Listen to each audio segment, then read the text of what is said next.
শারীরিক প্রতিবন্ধকতা নিয়েও ধর্ষণ বিরোধী প্রচারে আলিপুরদুয়ারে কলকাতার যুবক। সংবর্ধনা অভিনন্দন স্থানীয় নাগরিকদের। বৃহস্পতিবার সন্ধ্যায় আলিপুরদুয়ার জংশন রেলবাজার এলাকায় ধর্ষণ বিরোধী প্রচারে পৌঁছলেন কলকাতা গলফ গ্রিনের যুবক সানি মিত্র। জানা গেছে, দেশ জুড়ে বিভিন্ন জায়গায় অসামাজিক ব্যক্তির লালসার শিকার হচ্ছেন শিশু থেকে মহিলা। ধর্ষণের মতো ব্যাধির শিকার হয়ে মৃত্যুর কোলে ঢলে পড়ছেন অনেকেই। সম্প্রতি আরজিকর কাণ্ডের পর নিজেকে ঘরে বন্দি রাখতে পারেননি কলকাতার যুবক সানি মিত্র। জানা গেছে, তিনি নিজে হার্টের রোগে আক্রান্ত, এছাড়াও কিডনি ও লিভারের সমস্যাও রয়েছে তার। এই প্রতিবন্ধকতাকে উপেক্ষা করেই একমাত্র সঙ্গী ডায়মন্ড নামক পোষ্য কুকুরকে নিয়ে ধর্ষণ বিরোধী প্রচারে ভারত ভ্রমণে বেরিয়ে পড়েছেন সানি মিত্র। এদিন কলকাতা থেকে 750 কিলোমিটার পাড়ি দিয়ে আলিপুরদুয়ারে সচেতনতা প্রচারে পৌঁছলেন তিনি। প্রচারে বাহনের জন্য তিনি নিজেই একটি দেশীয় ক্যারাভ্যান তৈরি করে ফেলেন, যা কিনা সাধারণ একটি 3 চাকার প্যাডেল ভ্যানকে আধুনিকভাবে তৈরি করা হয়েছে, যার মধ্যে লাগানো রয়েছে ব্যাটারি ও মোটর। ব্যাটারি চার্জের জন্য লাগানো রয়েছে সোলার। এই দেশি ক্যারাভ্যানে থাকা খাওয়া থেকে শুরু করে নানান ব্যবস্থা রয়েছে। ভ্যানের দেওয়ালে লেখা স্টপ রেপ। এদিন সন্ধ্যা নাগাদ জংশন এলাকায় এই যুবককে প্রচার করতে দেখে দাঁড়িয়ে পড়েন আলিপুরদুয়ার জেলা পরিষদের সহকারী সভাধিপতি মনোরঞ্জন দে এবং বিবেকানন্দ 2 নম্বর গ্রাম পঞ্চায়েত এলাকার সমাজসেবী সুকান্ত দে। এলাকার বেশ কয়েকজন নাগরিকদের নিয়ে যুবকের বার্তা শোনেন তারা। এরপরে যুবকের এই সমাজ সুধারক প্রয়াসকে কুর্নিশ জানিয়ে তাকে সংবর্ধিত করেন মনোরঞ্জন দে সহ অন্যান্যরা। এছাড়াও যুবকের প্রয়াসে সহযোগিতা করতেও এগিয়ে আর্থিক উপহারও তুলে দেওয়া হয়। এদিন মনোরঞ্জন দে বলেন, সমগ্র দেশবাসী যেভাবে ধর্ষণের ঘটনা ঘটছে,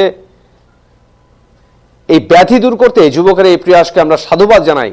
এদিন যুবককে পথে প্রচার করতে দেখে আমরা এগিয়ে আসি। এই প্রচারের মাধ্যমে অসামাজিক ব্যক্তিরা মূল স্রোতে ফিরে আসুক এবং ধর্ষণের মতো ব্যাধিকে তারা ত্যাগ করুন, এটাই আমাদের মূল প্রয়াস থাকবে। আমাকে আপনি কেবি কাজ হওয়ার আগে জানাবেন, টাইম বলে ক্যাম্পেনিংটা বেশি।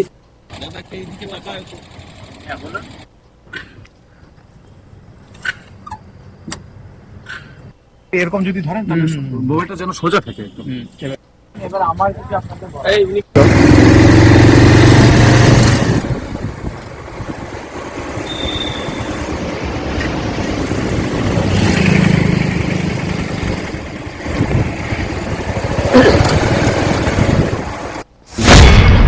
আমার বেরোনোর একটাই উদ্দেশ্য, যেটা হচ্ছে ধর্ষণ বন্ধকরণের সামাজিক মেসেজ দেওয়া বা লোনকে মানে জায়গায় জায়গায় গিয়ে, মানে আমি যেটা আমার বাড়ি থেকে সবার কাছে আমি পৌঁছাতে পারবো না, সেই জন্যই আমার অল ইন্ডিয়া মানে এই ট্যুর করার সঙ্গে সঙ্গে এই বার্তাটা দেওয়া।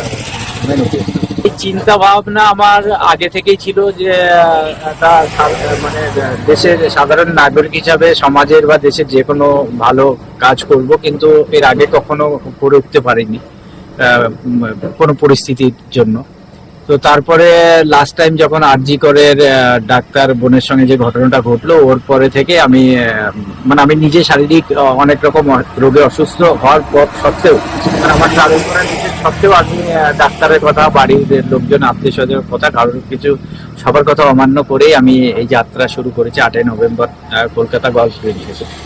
আর মানে যেটা যে পয়েন্টে আসছি, যেটা হচ্ছে যে আগে থেকে মনে ছিল, কিন্তু ওই ডাক্তার বোনের সঙ্গে যে আরজিকরের ঘটনা ঘটলো, তারপর থেকে আমি ভেবে নিয়েছি যে আমার শারীরিক অসুস্থতার জন্য রাস্তায় যাওয়া হবে সেটা আমি মেনে নেবো, কিন্তু আমাকে কিছু করার দরকার।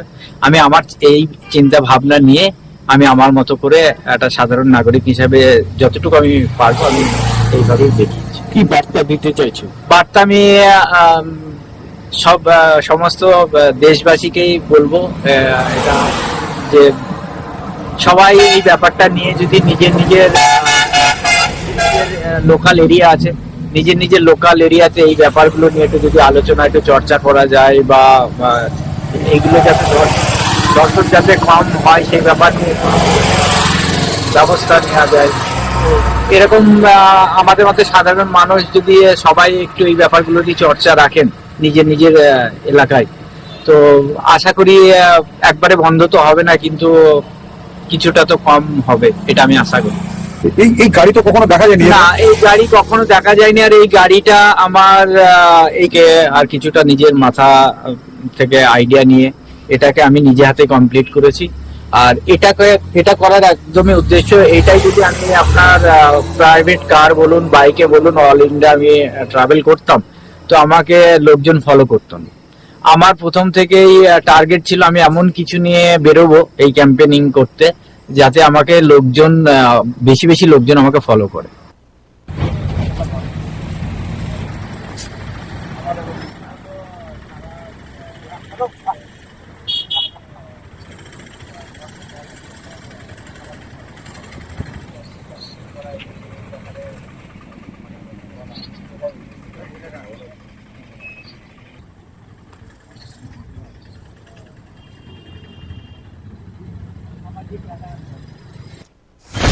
দাদা কি বলবেন এইরকম একটা সচেতনতা প্রচার অভিনব কায়দায়?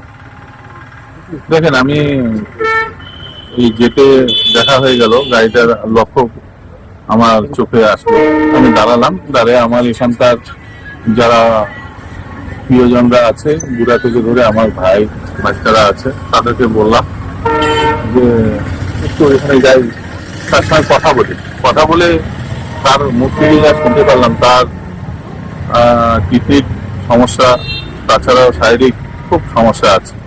তো তার মধ্য দিয়ে যে একটা যে এত সুন্দর একটা সচেতনতা তার মধ্যে জেগে উঠছে মানুষের মধ্যে, সেটা প্রচারের জন্য কলকাতা থেকে আমাদের আলিপুরদুয়ারে চলে আসছে, যে এই যে ধর্ষণ যে হচ্ছে, এটা তো একটা মানসিক রোগ। এই মানসিক রোগ মানুষকে সচেতনতা করার জন্য যে উদ্যোগ নিয়েছে, তাকে আমি সাধুবাদ জানাই, সেলুট জানাই, যে সারা ভারতবর্ষের মানুষ যেন আরো সমাজের সঙ্গে এই সচেতনতা শিবির বিভিন্ন এই প্রচার হোক, যেন এই ধরনের ধর্ষণ না হয় কোনো জায়গায়, সমাজকে আরো আগে নিয়ে যাবে প্রচারের মাধ্যমে, বিভিন্ন আরো প্রচার হোক।